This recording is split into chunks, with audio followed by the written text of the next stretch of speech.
ऐका रे माझ्या बाळांनो, ही शिकवण मनात ठेवा आणि आयुष्यभर पाळा. यातूनच खरा आनंद आणि शांती मिळते. 1. श्रद्धा आणि नामस्मरण.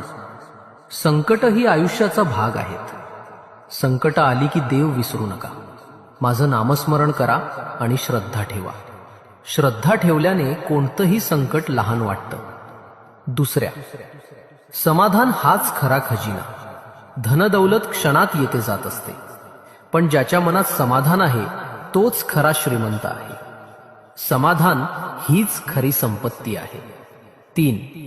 भक्ती मनातली असते. फक्त मंदिरात जाणं म्हणजे भक्ती नाही.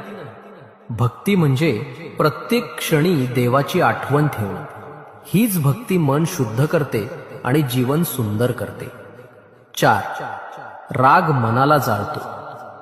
राग दुसऱ्याला नाही